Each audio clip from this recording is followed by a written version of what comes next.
بسم الله الرحمن الرحیم. په سلامونه او نیکی هلو محرکلی کوم. امید لرم چې ښه بسته او ژوند به مو ښه تیریږي.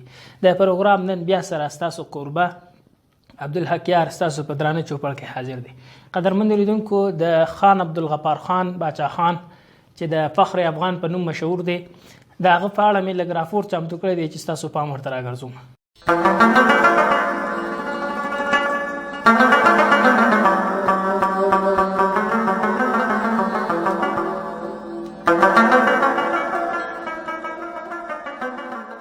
عبدالغفار خان د شلمې پېړۍ ستر مبارز او د عدم تشدد د فلسفي او سیاسي شخصیت دی چې د خلکو لخوا په څو نومونو فخر افغان او سرحدي ګاندي باندې یاد شوی. نوموړی په 1890 میلادي کال کې د پېښور په اشنغر سیمه د پښتنو د خانانو په کورنۍ کې نړۍ ته سترګې غړولي. د ده کورنۍ د اقتصاد پلوه د زیاتو ځمکو او جایدادونو څښتنه وه. نوموړی زده کړې د کلي په ښوونځي کې پیل کړې او بیا د علیګړ دارالعلوم ته د نورو زده کړو لپاره ولاړ. هلته ورته د زده کړو ترڅنګ سیاسي فکر پیدا شو. وروسته خپلې سیمې ته راغی او د عامو خلکو، بزګرو، یتیمانانو، غریبانو خلکو، کسبګرو ته توجه زیاته شوه او دیني علماو او سیاسي څیرو سره یې ناسته پاسته پیدا شوه.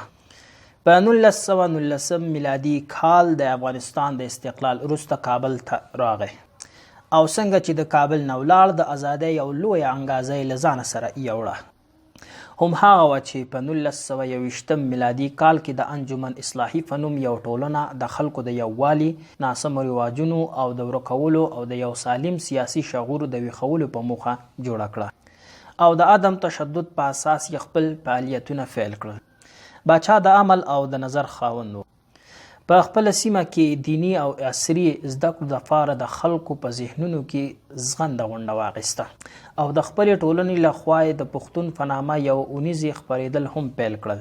په دې توګه یې زیات عالمانان او د نظر خاوندان خلک په ځان راټول کړل.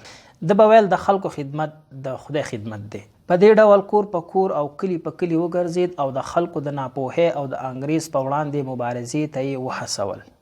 دې که د اصله هم یو خان و، خو دومره سادګي ورسره وه چې د خپلې مبارزې کې به تر ډیره په پښو ګرځېدل او د نورو عادي خلکو په شان به یې ساده جامې او ساده خواړه له ځانه لپاره خوښول او خپله مبارزه یې ورځ تر بله مخ پر وړاندې روانه وه. همدا لامل شو چې د برطانیې هند لخوا ځینې خدایي خدمتګاران په یو او په بله بهانه زندانونو ته واچول شو چې په دې لړ کې هم خپله عبدالغفار خان په 1913 میلادي کال کې د ګجرات په زندان کې بندي شو او کله چې د بند خلاص شو خپلې مبارزې ته یې دوام ورکړ. همدا وجه وه چې د هغې وخت ستر خدایي خدمتګاران مهاتما ګاندي، جواهرلال نهرو، مولانا عبدالکلام آزاد په شان شخصیتونو سره یو ځای شو او په ټول هند کې د مبارزې په لومړي صف کې ودرېدل. هغه مهال چې هند او پاکستان ازادي واخیستل شوه او د انګریزانو د پاتې نقشو فرنا کې د پښتونخوا صوبې باندې یو جعلي او غیر رسوا معامله وشوه، نو د باچا خان ترڅنګ ورسره نور هم مخالفت اختیار کړ او دغه معاملې کې انګریزانو د پښتونخوا صوبه هم پاکستان پورې وتړله. هم هغې حکومت ټول خدایي خدمتګاران بندیان کړل او حزب غیر قانوني اعلان کړ. خو د خوشو کېدو وروسته یې خان او ملګري د خپلې مبارزې څخه لاس وانخیست او په 1950 میلادي کال کې عوامي نېشنل ګوند جوړ کړ. خو هغسې پیله یې ورنه کړه لکه څنګه چې دوی لوی ارمان درلودو. عبدالغفار خان د خپلې مبارزې په لړ کې د پاکستان او د انګریزانو په زندانونو کې د خپل ژوند قابو 15 کاله تیر کړي او هغه وه چې ډېر سخت مریض شو او د علاج لپاره لندن، بیا مصر او وروسته افغانستان ته راغی. په مستقیمه توګه د افغانستان د راتګ دپاره ورته د پاکستان حکومت د افغانستان ویزه نه ورکوله. نوموړی پرله پسې 8 کاله په افغانستان کې او وروسته پېښور ته ولاړ چې د جنرال ضیاء الحق په دور کې سختې ورځې تېرولې چې یو ځل بیا ورباندې مرضي حمله وکړه او د 6 میاشتو وروسته د قوما حالات او د مغز په لږ وروسته په کال 1989 د 99 کالو په عمر کې د پېښور په لیډي ریډینګ روغتون کې وفات شو او جنازه یې د وصیت سره سم د ننګرهار مرکز جلال آباد ښار کې په ډیر درناوي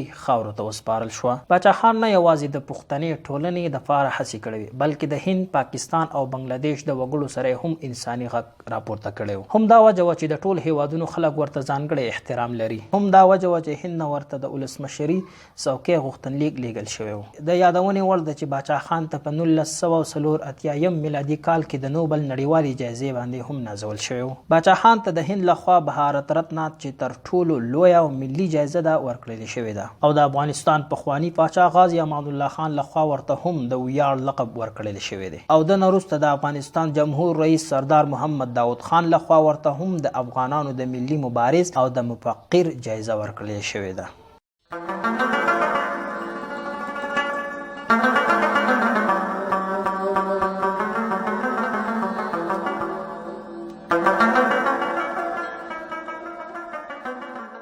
قدرمن لیدونکو له تاسو څخه ډېره زیاته مننه کوم چې تر دا مهال سره پاتې شوئ. که غواړئ دا ویډیو نور خلک هم ګوري نو حتما یې د خپل ملګرو سره شیر کړئ.